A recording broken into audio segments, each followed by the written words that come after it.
Torres.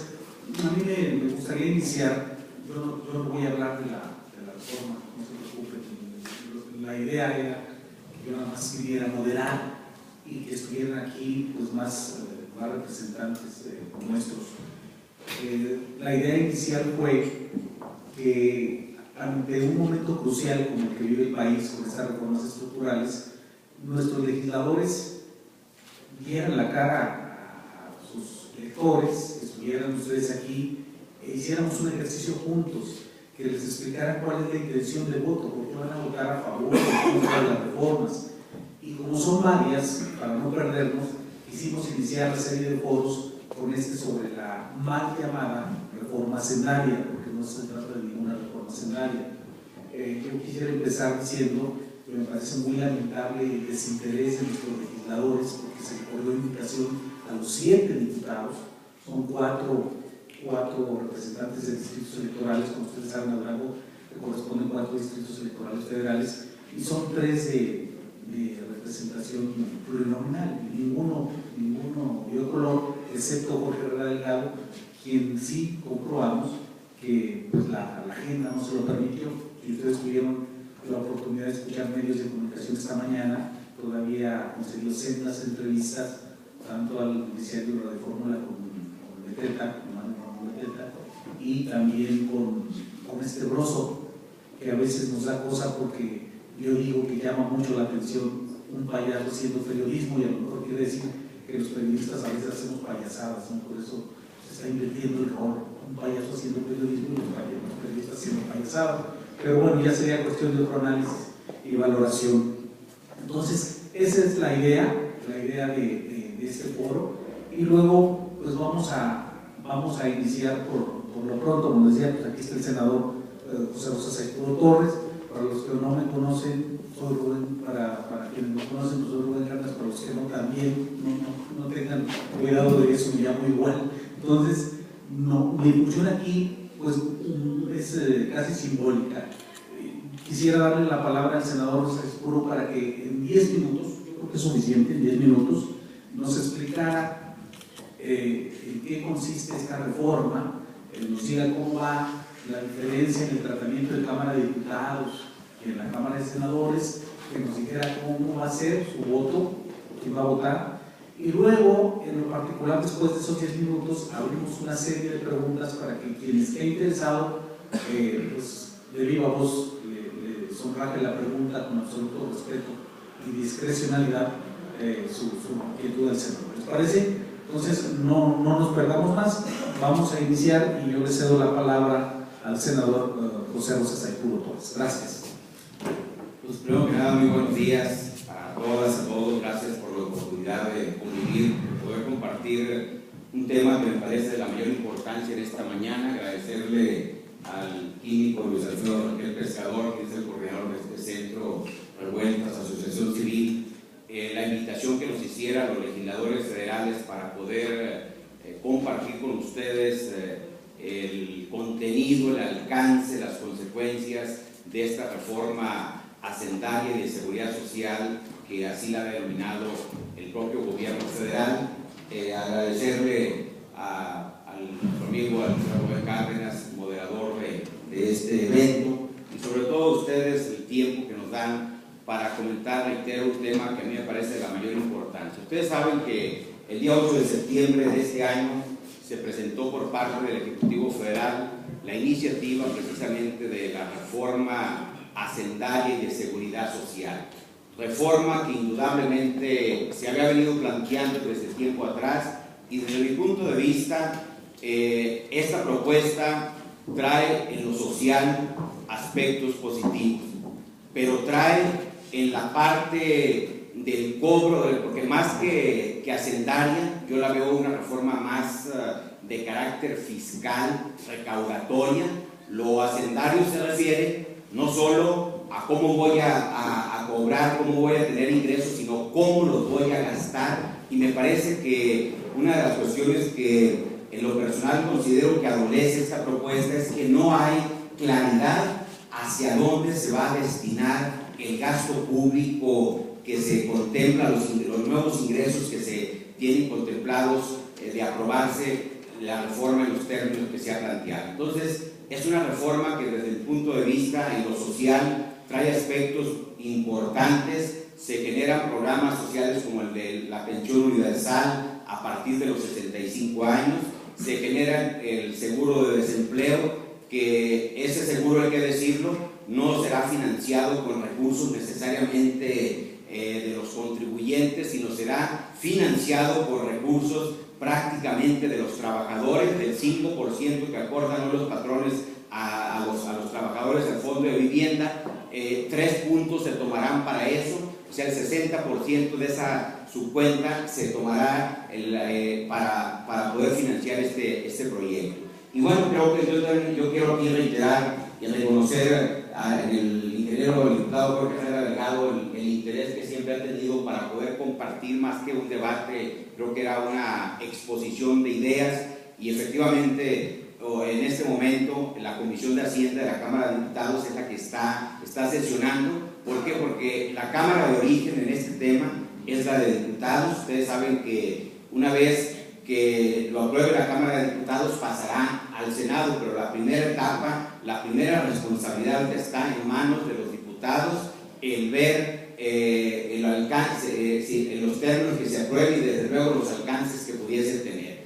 Yo quisiera comentar de manera muy concreta cuáles son los alcances que va a tener esta reforma. Yo creo que una reforma fiscal, una reforma recaudatoria, el momento menos apropiado para hacerla es cuando la economía está decreciendo. Y hoy en día ustedes saben que para este año se había anunciado un crecimiento del 3.5, oficialmente todavía la semana pasada se reconoce que será de 1.7. Antier el Fondo Monetario Internacional nos dice que México crecerá al 1.2% del PIB. Entonces quiere decir que la economía, lamentablemente, las proyecciones que se tenían no se han logrado. ¿Y eso qué significaría? El aumentar impuestos en este momento, que lejos de fomentar la actividad económica, de motivarla, la vamos a desalentar. Habrá una desaceleración mayor de la economía, porque lo que una reforma hacendaria debe de buscar es que haya más inversión, que podamos motivar a los diferentes sectores económicos para que inviertan más, y habiendo más inversiones, indudablemente que habrá mayores empleos. Creo que la mayor preocupación hoy de todos es cómo generar las condiciones para que haya más empleos. Y si no hay inversión privada, si no hay acompañada de la inversión pública, no vamos a poder lograr generar las condiciones para ese crecimiento que se tiene que traducir en más empleos. De poco nos serviría generar muchos programas sociales si no tenemos la posibilidad de dónde vamos a obtener los recursos, si no hay quien genere esos recursos para atender las necesidades de carácter social. Yo quisiera de manera, ahora sí, específica, los puntos que trata la reforma de hacendaria y de seguridad social, cómo van a impactar. Por ejemplo, las reformas a la ley de impuesto al valor agregado, el llamado IVA. ¿Cuáles son las propuestas que vienen en esa reforma? Se elimina la tasa preferencial que tiene la zona fronteriza de 11% para pasarla al 16%. ¿Y por qué se tenía una tasa preferencial en la zona fronteriza? Porque para poder competir con los Estados Unidos, nada más para que nos demos una idea, en la frontera de los Estados Unidos, en los países como California, Texas, entre otros, se cobra un IVA de un 8%. Entonces, para poder competir con esos países es que había una tasa preferencial en esa región. Otro aspecto que puede afectar a la economía nacional es que se elimina o se obliga a que las importaciones temporales que hoy estaban exentas del pago del IVA, en el caso de las maquiladoras, ellos importaban, y como la mayor parte de lo que importan lo tienen que volver a exportar, lo importaban y luego lo exportan, ellos no pagaban IVA. Hoy la propuesta establece que paguen IVA toda la industria maquiladora, la industria automotriz, los recintos fiscalizados, aduanales, ¿y eso cuál sería la consecuencia? Pues que al pagar IVA por las importaciones temporales, el costo financiero será mayor, y las maquiladoras, lamentablemente, los sueldos que tienen son muy bajos, y con esto estaríamos todavía poniendo en una situación mucho más crítica a la industria maquiladora, que es la que muchas zonas, no solo fronterizas, sino en estados como el nuestro, son los que han generado en los últimos años un mayor número de empleos. Entonces, creo que ahí las consecuencias indudablemente serían muy lamentables para la industria, no solo maquiladora, sino para la industria automotriz, que afectaría directamente a las zonas no solo fronterizas, sino al resto del país. La industria manufacturera mexicana perderá competitividad frente a países como los Estados Unidos, frente a China. Antes, México era el único país, o de los pocos países, que maquiladores de los Estados Unidos. Hoy, México es una opción más, no solo en el continente americano, sino en el europeo, en el continente asiático. Hoy hay muchas empresas que le maquilan a los Estados Unidos, y eso hace que nosotros cada día tengamos que hacer mayores esfuerzos para poder competir. Otro tema que lo comento rápidamente, aunque debo de decirlo, por presiones de diversos partidos políticos, hay que decirlo, no fue solo de un partido, sino fue de todos los partidos, en la Cámara de Diputados, particularmente la Comisión de Hacienda, está considerando eliminar el IVA en colegiaturas y el IVA en vivienda. Desde mi punto de vista, esta propuesta nació muerta, o sea, era una acción directamente contra la gente que hace un esfuerzo de pagar la educación privada. La responsabilidad de la educación, no olvidemos que es del Estado. Al contrario, el que paga la educación privada le está ayudando al Estado a descargar esa responsabilidad, y todavía le queríamos cobrar el IVA. Eso era improcedente totalmente, no tenía ningún sentido. Igualmente la vivienda, ¿por qué? Porque la vivienda es el patrimonio más importante de una familia, y no podíamos afectarlo de esa manera. Entonces yo tengo toda la confianza en que ese tema se pueda formalizar. Todavía no sé, solo son diálogos, solo son acuerdos que no se han traducido todavía en una votación, porque no se ha analizado de manera específica ese tema en la Cámara de Diputados, pero yo tengo mucha confianza en que eso se va a eliminar.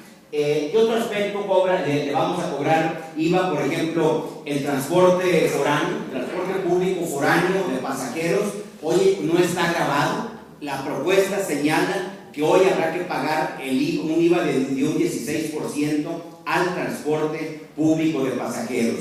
Igualmente, con esto vamos a gravar las gomas de mascar, los llamados chicles. Hoy tendrán un IVA de un 16%. Hoy también todas las mascotas, llámese perros, gatos, tendrán, para adquirirlos hay que pagar un IVA de un 16%, y también los alimentos que tienen que ver con este tipo de mascotas habrá que pagar un IVA de un 16%. Eso serían las cuestiones más importantes desde el punto de vista del efecto del impuesto al valor agregado, del llamado IVA. Ahora, del impuesto sobre la renta, ¿cómo afectará? El impuesto sobre la renta pretende, primero, derogar el régimen de pequeños contribuyentes, los llamados repecos, donde tenían un régimen especial donde pagaban solo una cuota. Hoy, ¿cuál es la propuesta? La propuesta es que el régimen de pequeños contribuyentes pase al régimen ordinario, al régimen general. ¿Qué quiere decir? Que tendrán que pagar una tasa del impuesto del 30 o del 32, según sea el caso, porque también para las personas físicas hoy se incrementa el impuesto sobre la renta del 30 al 32 cuando estas personas tienen un ingreso superior en el año a los 500,000 pesos en promedio. Alguien que gane en términos nominales 41,000 pesos, pero en términos reales estaría percibiendo solo 28,000 pesos al mes. Esa persona tendría que pagar un impuesto sobre la renta no del 30, sino del 32%. Se limitan las deducciones para las personas físicas que tengan, solo podrán deducir hasta 47,000 pesos al año. ¿Eso cómo va a afectar? Nos va a afectar a todo el pequeño comercio, a los que hoy en día están en un régimen especial. No solo les afectamos porque los ponemos en una tasa del 30 o del 32% según sea el caso, sino porque no van a tener la posibilidad de las deducciones que en la ley vigente se tiene. Hoy de un 100% que se puede deducir, con esta propuesta solo se va a poder deducir el 41%, o sea, eliminamos el 59% de las deducciones. Entonces, por eso, ahí hay una afectación muy importante a todos al pequeño comercio, a los transportistas que estaban en el régimen de los repectos, hoy pasan a este nuevo esquema tributario, e indudablemente que para ellos habrá una afectación muy seria en las actividades económicas que pretendan realizar.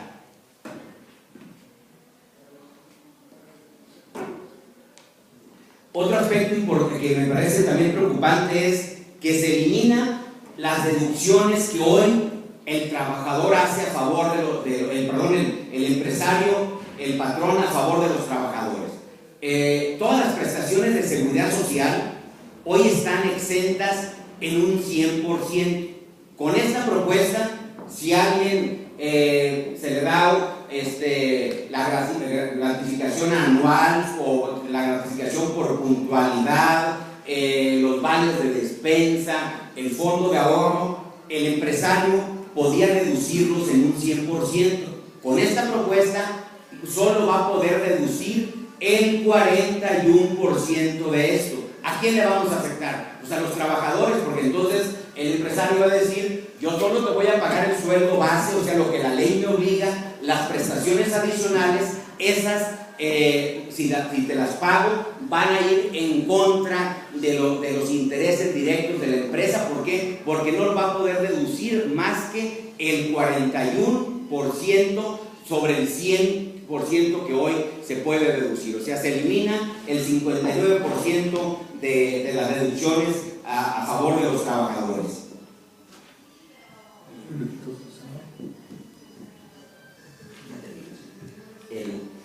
Por ejemplo, decíamos que los vales de despensa, el llamado PTU, que son el reparto de utilidades a los trabajadores de una empresa, estarán grabados, o sea, ya no podrán deducirlo como hasta hoy en día lo vienen haciendo en un 100%. Y luego, hablando sobre la misma ley del impuesto sobre la renta, el ISER, hay un sector que le pega enormemente también, al llamado sector primario. El sector primario hoy en día tiene un régimen especial, paga solo el 21% del impuesto sobre la renta contra el 30% que pagamos el resto de los contribuyentes.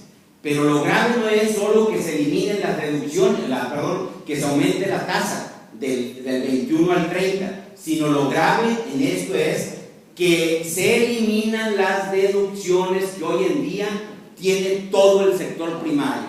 Antes, en la ley vigente, cualquier productor de ganado, de forraje, lo que solo requería dar una nota de remisión, un recibo donde estaba vendiendo X cantidad de forraje, ya sea avena, alfalfa, cualquier cuestión de esta naturaleza, y en ese caso el que compraba con ese documento podía deducir, o sea, acreditaba que él estaba haciendo una inversión ahí. Hoy en día, con esta propuesta de llegar a aprobarse, tendrían que tener factura electrónica y no podría ser deducible ninguna de las ventas que ellos hicieran si no lleva todos estos requisitos. Entonces, pues eso va a afectar al sector primario, porque entonces los que se dedican ya sea a la producción de leche, o sea, a pasteurizarla, a industrializarla, van a decir: no, yo te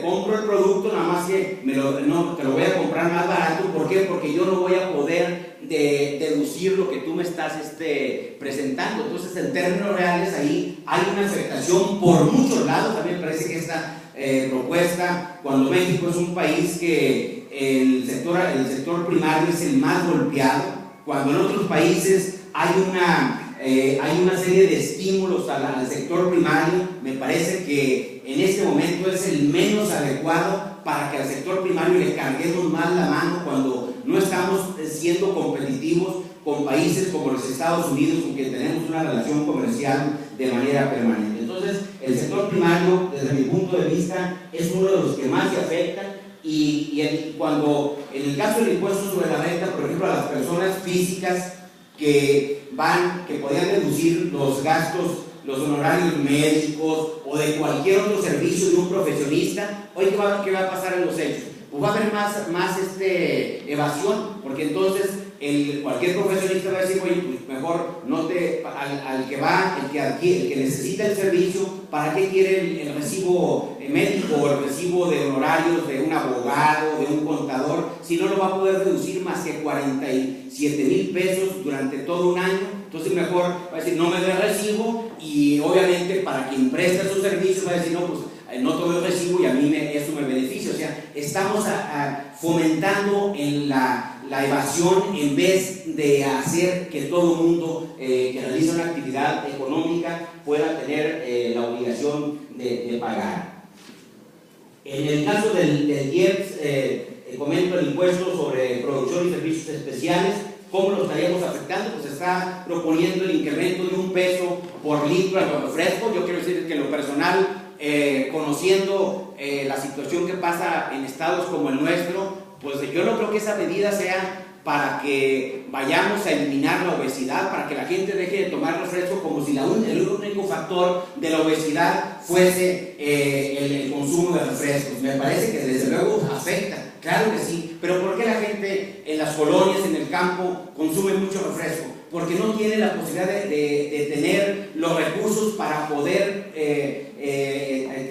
acceder a una alimentación mucho más balanceada, y entonces lo que consume, lo que es más barato, pero no porque esté pensando en que por eso va a engordar menos, no, sino simple y sencillamente esta medida va a afectar. Vayamos a una casa en la mañana en una colonia, vayamos a un ejido, y que cuando están desayunando están tomando agua o refresco, están tomando refresco, y es al mediodía igual, y si es en la noche es igual. Entonces me parece que esta medida lo que va a hacer es afectar más la economía de la gente que vive en las colonias populares, en el campo. No va a ayudar a que la gente a veces, porque vale 1 peso más el litro de refresco, ya no voy a consumirlo. No, si la gente no tiene otra posibilidad, va a seguir consumiendo ese refresco. En el caso del impuesto a el IEPS, en el caso de las gasolinas, les comento que van a seguir subiendo en este orden: la Magna, Premium y el diésel, 6, 8 y 8 centavos, igual mensualmente a partir de enero. O sea, no se elimina el incremento de las gasolinas, o sea, va a seguir subiendo. Y también aquí hay una afectación, por ejemplo, a todos los insecticidas van a tener un impuesto adicional. ¿A quién vamos a afectar con eso? Pues indudablemente también a los productores del campo, que son los que, ¿a poco el chapulín ahora que cuando dejó de llover unos días, se murió solo? No, pues se murió porque se aplicó insecticida, y eso tiene un costo adicional para la gente del campo. Finalmente, comento que en el caso del IEPS, también el carbono va a incrementar de manera importante el IEPS. ¿Y eso en qué se va a traducir? Que de aprobarse esta propuesta, habría un incremento a las tarifas de la energía eléctrica de un 5% en promedio. ¿Por qué? Porque el carbono es uno de los insumos más importantes en la generación de energía eléctrica. Así es que ahí, lejos de ayudarnos, esa propuesta afectaría a la mayor parte de la sociedad. Y finalmente comento un tema que desde mi punto de vista es muy preocupante para estados como el nuestro: en el sector minero. El sector minero pagaría los impuestos normales como cualquier otra empresa, o sea, en la tasa del 30%, sin derecho a deducciones, pero sin derecho a poder también deducir todos los gastos que haga en las exploraciones. Para que una mina pueda empezar a producir, hay que dedicarle muchos años para poder hacer exploraciones que nos lleven a ver qué es lo que realmente podemos obtener de ella. Esas exploraciones hoy están exentas en un 100%. Con esta propuesta solo podrían acreditar en un promedio año con año, a partir del 7º año, un 15% de lo que harían, de la inversión que harían año con año. Además, se les aumenta también, en el caso, este es el caso de aquí ya es un derecho, se aumentan, por ejemplo, los derechos de las concesiones en un 50%. O sea, cada persona que tenga un denuncio de una mina tendrá que pagar en derechos 50% más de lo que hoy en día viene pagando. Igualmente, en el caso del agua, las descargas de agua se aumentarán los derechos de manera importante. ¿Y a quién le vamos a afectar finalmente? Le vamos a afectar a los consumidores finales. O sea, no solo va a ser al sector industrial, no solo va a ser a los organismos operadores de agua potable. Si los organismos operadores de agua potable los obligamos a que paguen más impuestos, en este caso sería un derecho, obviamente que va a tener una repercusión en quién, en el consumidor final, en la gente. Y en el caso de la minería, ¿por qué está tan grave? ¿Y por qué para Durango eso representa la oportunidad? La única en el campo, solo se generan empleos a través de la actividad silvícola. El sector agropecuario es más de autoconsumo, salvo algunas regiones muy localizadas del estado. En las zonas serranas, ¿quiénes son los que generan empleos? Aparte de los silvicultores, de la industria forestal, los mineros. Y con esto los estamos pasando para que nos demos una idea. Se paga, en términos reales, el impuesto sobre la renta no va a ser del 30%, va a ser del 37%. ¿Por qué? Porque con las deducciones que le vamos a eliminar, se va a un 37%. Pero además, si una empresa, una persona moral, quiere distribuirles a las personas físicas, o sea, los socios, las utilidades de la empresa, tendrá que pagar un 10% adicional por esos dividendos. Entonces, ahí vamos ya en un 47% real del pago del impuesto sobre la renta. Pero en el caso de los mineros, que hasta ahí ellos cubrirían exactamente toda esa parte, más en el caso del oro, plata y platino, tendrían que pagar en las ventas brutas el 0.5% de lo que va, del volumen que van a vender. Pero después de haber hecho eso, cuando tienen la utilidad de las ventas de cualquier actividad metalúrgica del sector minero, tendrán que pagar el 7.5% adicional. En términos reales, la industria minera se estaría yendo a cerca de un 56, casi 57% del pago del impuesto sobre la renta. Y ciertamente a la industria minera en los años pasados le fue muy bien, pero es una cuestión cíclica. Los mejores años de la minería ya pasaron, que fueron más o menos del 2007 al 2011, 12. A partir del 12, 13 empezó a bajar los precios en el ámbito internacional. Hoy ya no son las mismas condiciones que tenía la industria minera. Ese impuesto, en todo caso, debimos haberlo implementado en otro tiempo, no ahorita cuando la industria minera va hacia la baja. Entonces, la industria minera es de las que más se van a afectar en nuestro estado, junto con el sector primario, junto con los llamados repecos, que pues hoy en día hasta un taxista, si pagaba una cuota, ahora lo van a meter a un régimen no de repecos, porque tendría que tener, a los que tienen hasta $1 millón de pesos de ventas, entrarían ya en el régimen general, y a los que teniendo menos de esa cantidad, los van a meter a un esquema en el que el primer año no pagarían, pero van a tener que contratar un contador, porque van a tener que informar de cuáles son sus proveedores, a quién le vendieron, y a partir del segundo año del 2015 empezarían a pagar un 10% cada año, hasta que en el 6º año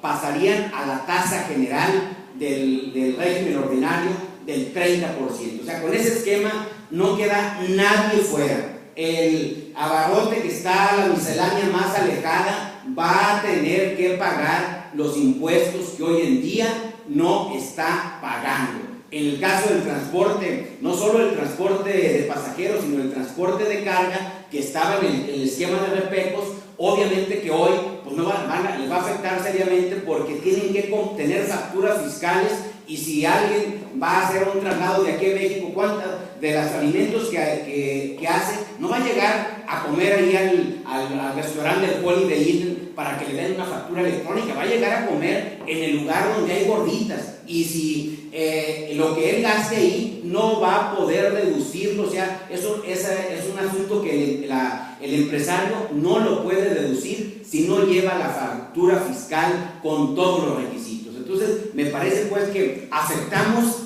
a todos los sectores. Hay quienes dicen que esta reforma va en contra de los ricos nada más, y eso es falso. Si fuera en contra de los ricos nada más, yo sería el primero que la estaría posiblemente aplaudiendo y diciendo vamos a apoyarla. No, esta reforma va a afectar a la mayor parte de los diversos. Primero, los sectores productivos, no se queda uno fuera, pero no solo a ellos, le va a afectar a los trabajadores, no solo en las percepciones que hoy en día tienen, y además en el fondo que se tiene para la vivienda. El quitarles el 60% será una afectación directa en contra de los trabajadores, que para poder acceder a una vivienda van a tardar más tiempo, y en el momento que venga la pensión o la jubilación será en términos reales menor la cantidad de recursos que ellos hayan acumulado. Y a la sociedad en su conjunto, pues al que no es ni empresario, que no es ni trabajador, pero que busca algún día encontrar un trabajo, pues ¿cómo le va a afectar? Pues si no hay inversión, si no hay generación de empleos, claro que nos va a afectar a todos. O sea, no es a un solo sector de la sociedad, es una reforma que va a afectar a varios sectores. Yo quiero decirlo aquí, como lo he dicho siempre, he apoyado y apoyaré las propuestas, las reformas legales, vengan de donde vengan. En lo personal estoy con ese ánimo de apoyar al presidente para que le vaya mejor a México, pero en este caso yo no puedo respaldar una medida que va en contra de los intereses de la mayor parte de la sociedad, porque al haber menos inversión, ¿en qué se va a traducir? En menos empleo. Pero si esto fuera poco, y con eso cierro, de todo lo que de los nuevos impuestos que se pretenden implementar, se tendrían un ingreso de 240,000 millones de pesos. Pero si le quitamos el IVA en colegiaturas y en vivienda, son aproximadamente 50,000 millones, ya estaríamos hablando de 190,000 millones aproximadamente. Pero, ¿cuál es lo grave de esto? Que se está pidiendo un techo de endeudamiento casi 3 veces mayor a lo que vamos a tener de ingresos. Se está pidiendo un techo de endeudamiento de 550,000 millones de pesos. La última ocasión que se hizo eso fue en 1989, o sea, prácticamente 25 años hacía que no habíamos tenido un nivel de endeudamiento de esta naturaleza. Pero no solo eso es en deuda interna, en deuda externa están pidiendo la autorización de 10,000 millones de dólares, que representan más o menos 130,000 millones de pesos. Si lo sumamos, la deuda interna con la externa, estaríamos hablando de aproximadamente 680,000 millones de pesos que se tendrían que generar de deuda a partir del 2014. ¿Y eso en qué se puede traducir? Pues que la deuda de hoy serán los impuestos del mañana. Pero además de eso, la deuda, ¿a qué nos llevaría?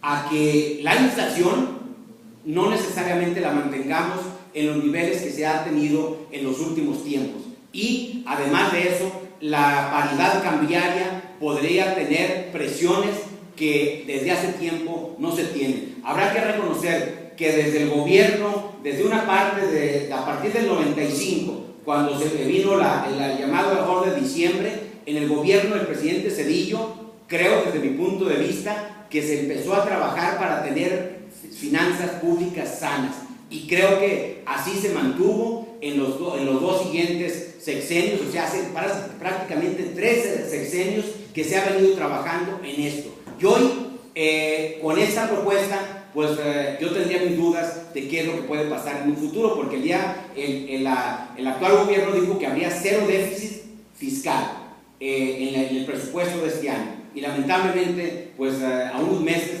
ya hay un cambio de opinión en este sentido. Así es que yo les agradezco la oportunidad de estos comentarios. Son muchos detalles más que hay.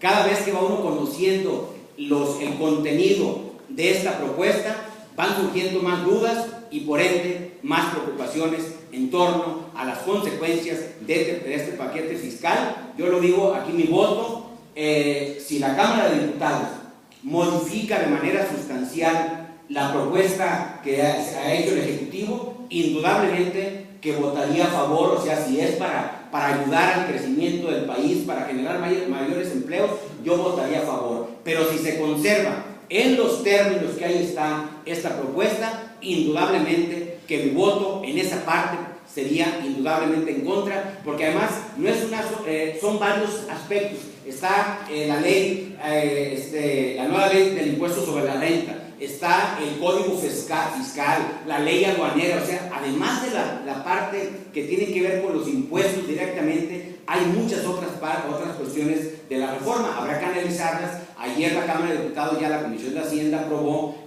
las reformas al código fiscal y a la ley aduanera, pero faltan todavía muchas otras que no sabemos exactamente cuál vaya a ser el desenlace de esto. Yo considero que a más tardar entre jueves y viernes de esta semana, la Cámara de Diputados estará resolviendo. Ellos tienen de fecha límite el día 20 de este mes, y el Senado tiene de fecha límite el día 30 del presente mes. O sea, nos quedarían prácticamente 10 días después de que la Cámara de Diputados apruebe. Y ustedes saben que en este caso, el Senado, ¿cuál sería el papel que jugaría? Pues el Senado lo que haría es o valida o modifica la decisión que haya tomado la Cámara de Diputados. O sea, lo que aprueben los diputados todavía no necesariamente quiere decir que así se quedan las cosas. Faltará ver qué es en qué términos lo aprueban ellos, y desde luego cuál es la decisión que toma la mayoría de los integrantes de la Cámara de Senadores. Por su atención, muchas gracias.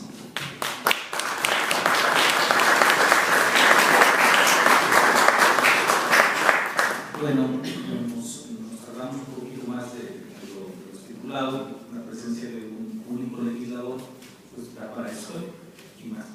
Pero vamos a pasar a las preguntas. Yo creo que son demasiadas las cosas que hay que explicar de una por una, y hay que mejor que las dudas de cada uno de ustedes, si las tienen, para que las pueda despegar aquí el senador.